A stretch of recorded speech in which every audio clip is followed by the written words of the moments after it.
Today I was going to use one of my Ranger Acrylic Paint Dabbers, and it was totally occluded and blocked. I couldn't get anything out of it. It was one of these, and I thought it's time I did a little bit of maintenance. And I thought, well, I might as well make a video for it. If you've not had to do that before, you might not know how to do it. A couple of years ago now, I think, probably longer, replacement toppers came out, and that's all well and good. I'll just take one out because I do need one. But if you're like me, you don't like spending money if you don't need to, and a little bit of maintenance will go a long way. So I thought I'll just quickly show you what I do. This isn't recommended or anything else. You can make your own mind up whether you want to do this or not, but I thought I'd just show you what I do because it's worked for me for ages. I've had these probably about 7 years, maybe 8 years or more, and I've only had to replace one, the silver, in the past, because generally they clean up pretty well. Now I pulled out the gold, and as you can see, no point cleaning that one. You can see inside there, you can see the solid plastic inside the spongy bits, and the sponge is all worn away. And if you try and use that, all you're going to do is scratch whatever it is you're trying to dab it onto. So no point trying to correct that issue. I'm just simply going to take it off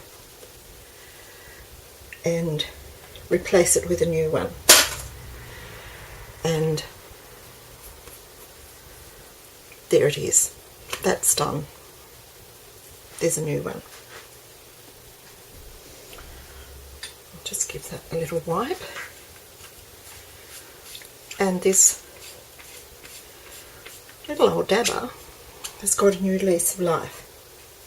Now I have to say, should anybody be listening from Ranger, they're probably not or never will be, but I just have to say the replacement caps don't last anything like as long as the old ones, the white ones in my case. I've only ever seen black replacements and white originals. I don't know if that's still the case, but for the few that I've got, that's how I can tell them apart. This one is starting to wear too.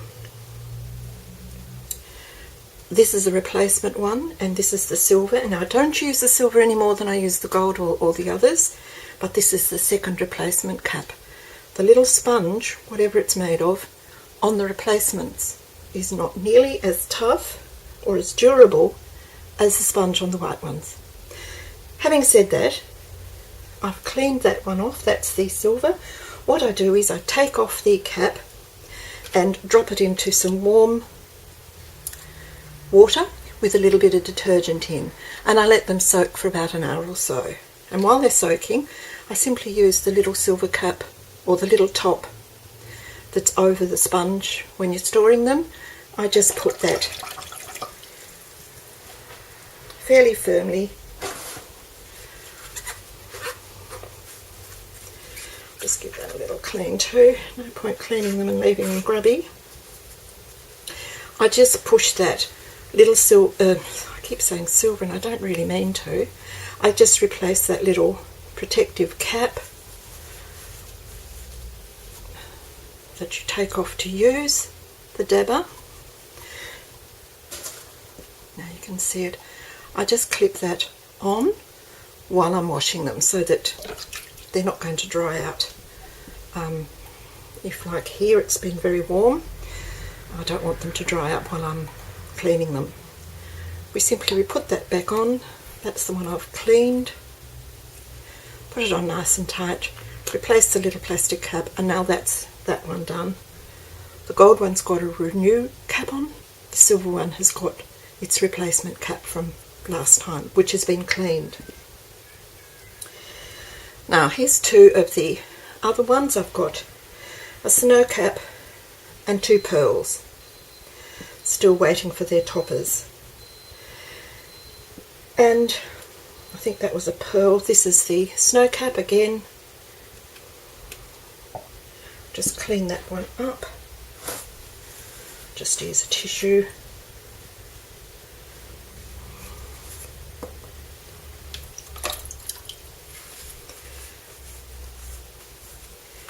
Give the little clear cap a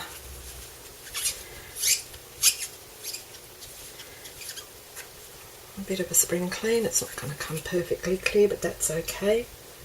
Replace the clean spongy top, put on its cap, and there's one of the, that's the snow cap done. Now these two, one of them I've completed. Inside these is a little washer, and I always take that out because the paint gets down inside the mechanisms of the little lid. So I take that out and it helps me to clear it up. Now they're quite easy to get out with a little tool of some sort, and very easy to get back in. You just have to push them in neatly. So I'll put that one on. I better just clean around the top of that to get any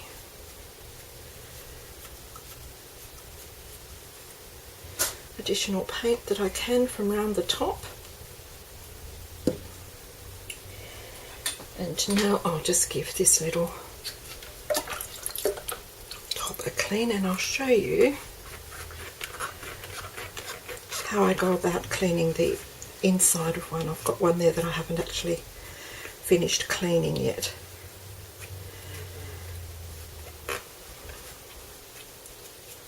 So there's that one. There's another one done. Now this one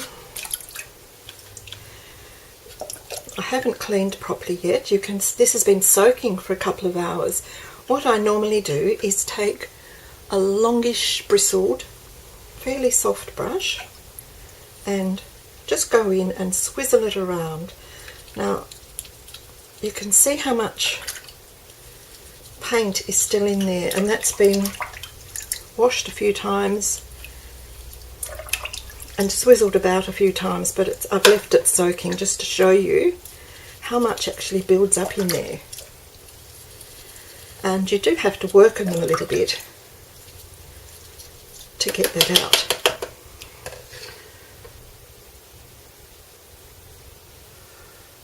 I'll just use the end of my scissors just to go under the edge of the little, very gently. You don't want to damage the washer.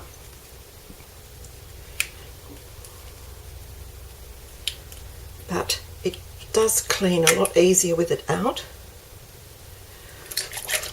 than with it in. You see the paint that's coming off, the pigment, there's still quite a bit in there, and it gets down in amongst the plastic shape in the lid. And you can keep doing this for a little while. You don't want to push a great deal into the recesses there, because what you'll do is damage the sponge from the other side. So I just go in and work and work and work it. Make sure there's no paint left on the thread of the inside of the cap.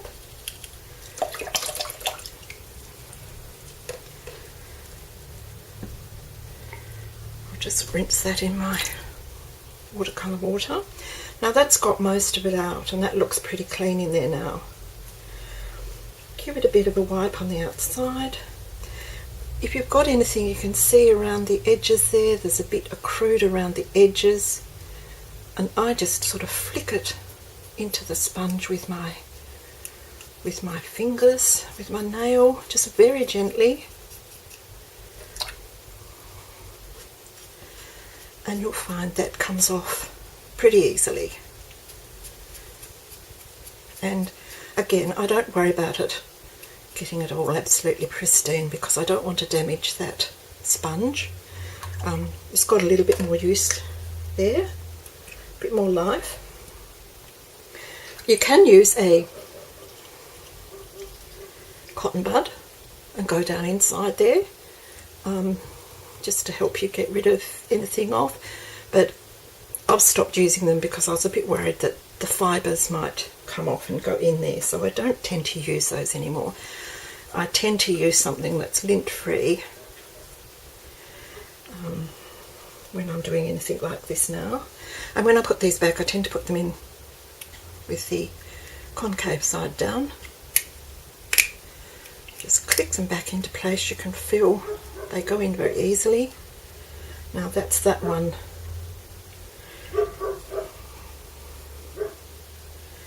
Ready to put back on.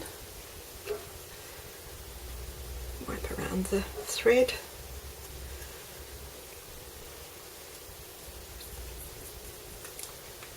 Screw the top on.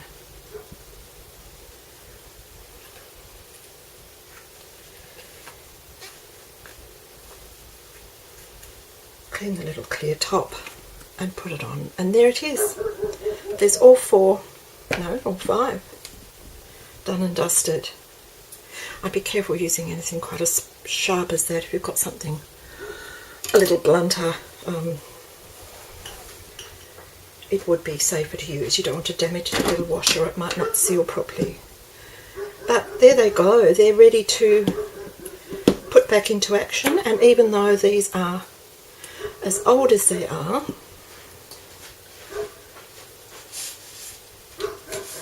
just grab a little scrap of paper.